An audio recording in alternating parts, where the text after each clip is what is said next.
Nyuri waktu sholat tuh 5 menit itu karena izin untuk apa? Ke toilet. Ke toilet. Sholatnya terpaksa di ruang apa?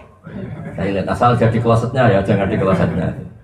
Itu menurut saya sudah bentuk khusyuk karena yang mendorong itu adalah ketakutan kita akan hukum Allah. Kita takut kalau meninggalkan sholat.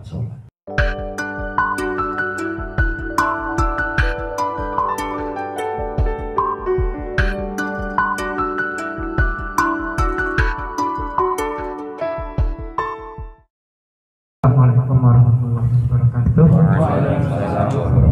Saya Mardiono dari Malang. Ingin bertanya masalah khusyukan sholat.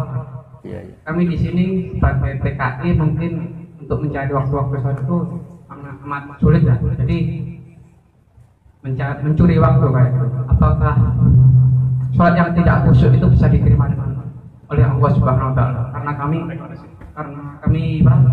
sholat waktu mesin berbunyi kayak gitu dan mencuri waktu kayak gitu. Terima kasih. Assalamualaikum warahmatullahi wabarakatuh. Waalaikumsalam warahmatullahi wabarakatuh. Begini, siapa namanya tadi?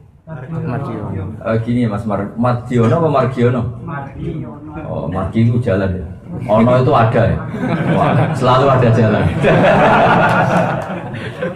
Termasuk jalan untuk nyuri-nyuri waktu untuk sholat. Begini, saya senang sama pertanyaan Anda karena apa ya, bikin jalan begitu. Jadi khusyuk itu kalau tasrifan sorosnya itu khosa'a yakhsha'u khusyu'an apa? Khosa'a yakhsha'u khusyu'an. Khusyuk itu maknanya takut.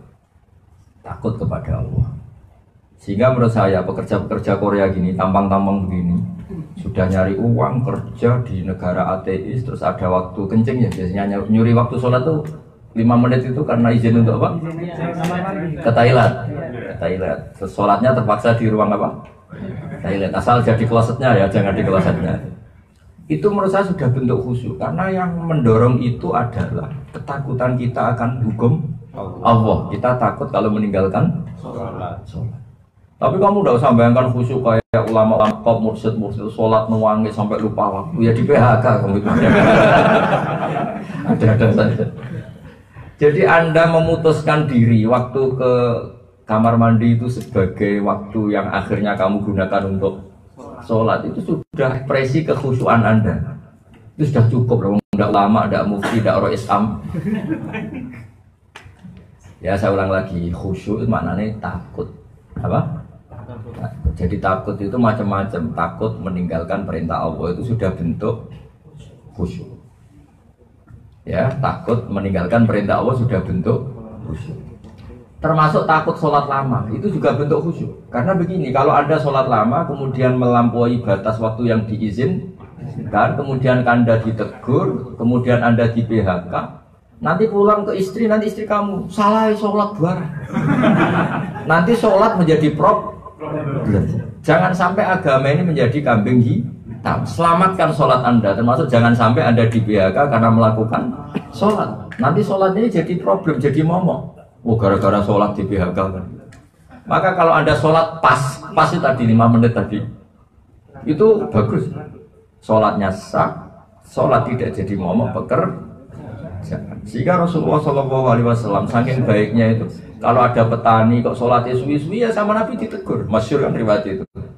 Ada seorang petani penggembala unta, sholat makmum Mu'ad bin Jabal, imamnya itu baca Baqarah, yaqra' surat al-Baqarah, yutawilu jiddan, itu membaca surat Baqarah lama sangat. Akhirnya si petani, wah ini bisa dimarahin majikan saya kalau saya teruskan makmum dia. Tengah-tengah sholat dia mufaroqah, semain kulhu selesai, pokoknya imamnya ditinggal. Yaqra' surat al-Ikhlas, ya sudah dia takhalus. Terus imamnya tersinggung. Wah itu orang munafik, diimamin nggak sampai selesai lari. Singkat cerita, dua orang ini mengadu ke Rasulullah. Mu'ad mengadukan ini makmum balelo. Karena apa? Meninggalkan Mu'ad, meninggalkan imam. Si bedui ini yang penggembala apa? Kambing atau unta atau pekerja lah, pokoknya apa? Lapor ke Rasulullah. Ya Rasulullah, ini Mu'ad imam nggak bener ini. Kita sibuk ya, dia main surat Baqarah gitu kan. Tapi ternyata apa? Nabi itu menyalahkan Mu'ad. Nabi itu yang disalahkan bukan makmum yang balilo yang berontak tadi, menyalahkan imamnya. Afattanun anta ya Mu'ad. Inna minkum munafirin. Kamu jangan ulang seperti itu. Nanti orang akan jera sholat karena sholat jadi problem. Jadi kalau kamu nanti khusyuk, nanti aja setelah tua di Malang jadi imam musola khusyuk, gak apa-apa, gak ada yang membedakan. Sekarang pas saja, apa? Pas. Ya aja saya. Jadi Anda milih sholat meskipun dengar bising pabrik apa itu sudah bentuk khusyuk. Karena yang menggerakkan Anda adalah ketakutan meninggalkan perintah Allah Subhanahu wa Ta'ala. Dan makna khusyuk adalah takut. Yakni takut tidak melakukan perintah